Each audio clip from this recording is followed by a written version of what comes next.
कृष्णा। जगत गुरु श्रील प्रभुपाद की जय, अनंत कोटि वैष्णव भक्त वृंद की जय। श्रीमद् भगवद गीता अध्याय 2 श्लोक संख्या है 56।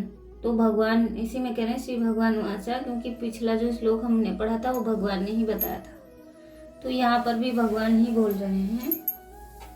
क्या बोल रहे हैं भगवान?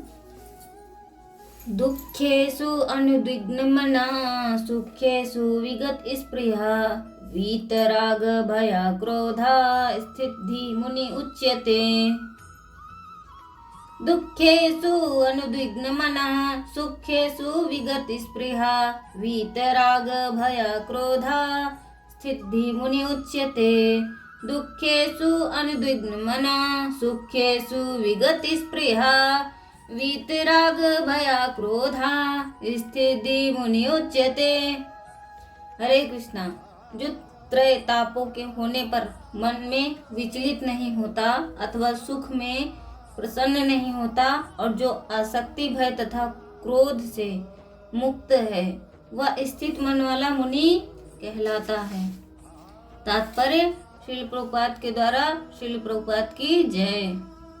मुनि शब्द का अर्थ है वह सूक्ष्म चिंतन के लिए मन को अनेक प्रकार से उद्वेलित ना करे किंतु किसी तथ्य पर ना पहुंच सके। कहा जाता है कि प्रत्येक मुनि का अपना अपना दृष्टिकोण होता है।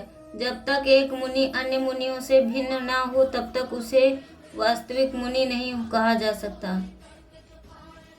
महाभारत के वन पर्वों के में कहा है, किंतु जिस स्थिति मुनि का भगवान ने यहाँ उल्लेख किया है कि सामान्य मुनि में भिन्न है, स्थित मुनि सदैव कृष्ण भावना भावित रहता है, क्योंकि वह सारा सृजनात्मक चिंतन पूरा कर चुका होता है। वह प्रशांत निषेध मनोरथांतर कहलाता है। यह जिसने श्री कृष्ण या वासुदेव ही सब कुछ हैं, वासुदेव सर्वमिति सा महात्मा ना सुदुर्लभा, वह स्थिर चित्त मुनि कहलाता है। ऐसा कृष्ण भावना भावित व्यक्ति तीनों तापों के संघात से तनिक भी विचलित नहीं होता, क्योंकि वह इन कष्टों तापों को भगवत कृपा के मानता है और वह देखता है कि उसके सारे दुख भगवत कृपा के रंच मात्र रह जाते हैं। जो स्थित प्रज्ञ मनुष्य है, मुनि है, वो भगवान के त्रिय तापों से विचलित नहीं होता है। वो सोचता है कि जो मेरे ऊपर कष्ट आ रहे हैं वो भगवत कृपा से कम है, वो भगवत कृपा ही है कि वह सोचता है भगवत कृपा से ही हो रही है। ऐसी सुखद स्थिति में भी वह भगवान की सेवा अच्छी तरह से कर सकता है। तो यहाँ पर यही मुनि के गुण बताए जा रहे हैं कि जो सच्चा मुनि है कृष्ण भावना भावित रहेगा और उसके ऊपर अगर कोई कष्ट आते हैं तो वो यही कहेगा कि भगवत कृपा है, और वो हर एक विपत्ति में भगवान की सेवा नहीं छोड़ेगा, भगवान का नाम लेना नहीं छोड़ेगा। तो वो मनुष्य मुनि कहलाने योग्य है। ऐसा नहीं है कि जरा सी परेशानी आई सीधे भक्ति छोड़ दी, भगवान का नाम छोड़ दिया।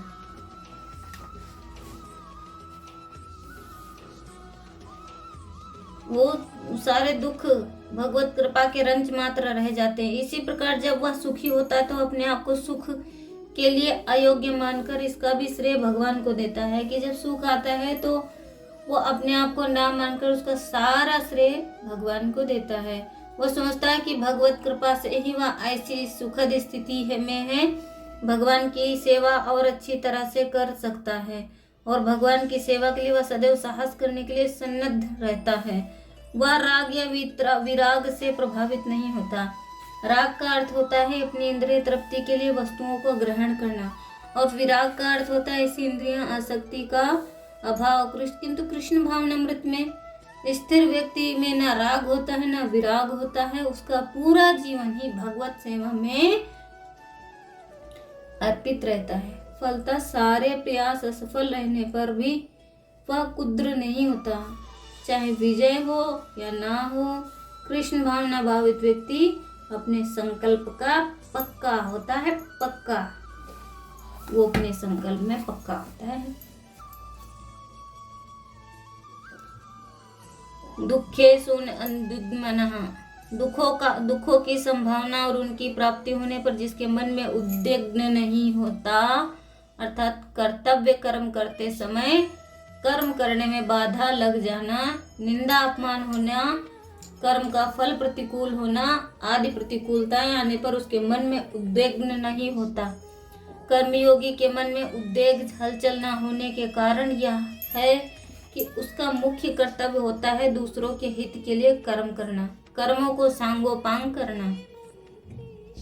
कर्मों के फल में कहीं आसक्ति ममता कामना न हो जाए, इस विषय में वह सावधान रहना। ऐसा करने से उसके मन में एक प्रसन्नता रहती है। उस प्रसन्नता के कारण कितनी ही प्रतिकूलता आने पर भी उसके मन में उद्विग्न नहीं रहता। सुखेषु विगत स्पृहा, सुखों की संभावना और उनकी प्राप्ति होने पर जिसके भीतर स्पृहा नहीं होती, अर्थात वर्तमान में कर्मों का सांगोपान हो जाना, तत्कालिक आदर और प्रशंसा होना, अनुकूल फल मिल जाना आदि आदि अनुकूलताएं आने पर उसके मन में यह उपस्थिति ऐसी बनी रहे या परिस्थिति सदा मिलती है रहे, ऐसी स्पृहा नहीं होती। उसके अंतःकरण में अनुकूलता का भी असर नहीं रहता। वीत राग भया क्रोधा, संसार के पदार्थों का मन पर जो रंग चढ़ जाता है उसे राग कहते हैं। पदार्थ में राग होने पर अगर कोई सबल व्यक्ति उन पदार्थों का नाश करता है, उसके संबंध विच्छेद कराता है, उसकी प्राप्ति में विघ्न डालता है तो मन में भय होता है। अगर वह व्यक्ति निर्बल होता है तो मन में क्रोध होता है।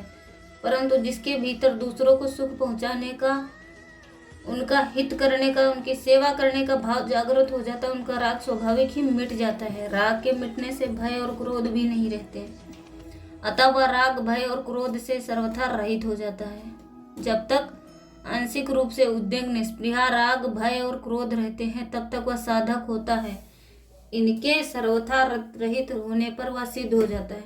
वासना कामना आदि सभी एक राग के ही स्वरूप हैं। केवल वासना का तारतम्य होने से उसके अलग अलग नाम होते हैं। जैसे अंतःकरण जो छुपा हुआ राग रहता है उसका नाम वासना है, उसका वासना ही दूसरा नाम आसक्ति और प्रियता है। मेरे को वस्तु मिल जाए ऐसी तो इच्छा होती है, उसका नाम कामना है। जो सोचता है कि मेरे को अच्छा घर मिल जाए, ये मिल जाए, वो मिल जाए, उसका नाम क्या है? कामना। कामना पूरी होने की जो संभावना है उसका नाम है आशा। कामना पूरी होने पर भी पदार्थों के बढ़ने तथा पदार्थों के मिलने की इच्छा होती, उसका नाम है लोभ।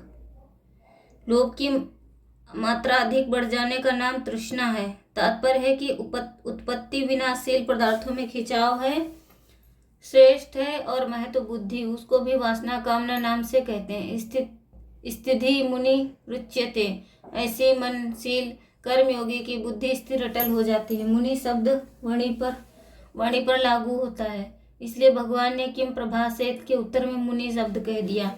परंतु वास्तव में मुनि शब्द केवल वाणी ही अविलंबित नहीं होती, इसलिए भगवान ने 17वें अध्याय में मौन शब्द का प्रयोग मानसिक तप किया है। वाणी में तप नहीं है। कर्मयोग का प्रकरण होने पर मनशील कर्मयोगी को मुनि कहा गया है। मननशीलता का तात्पर्य है कि सावधानी का मनन, जिससे मन में कोई अकामना आसक्ति न आए। निरंतर अनासक्त रहना ही सिद्ध कर्मयोग की सावधानी है, क्योंकि पहले साधक अवस्था में उसकी ऐसी सावधानी रही है।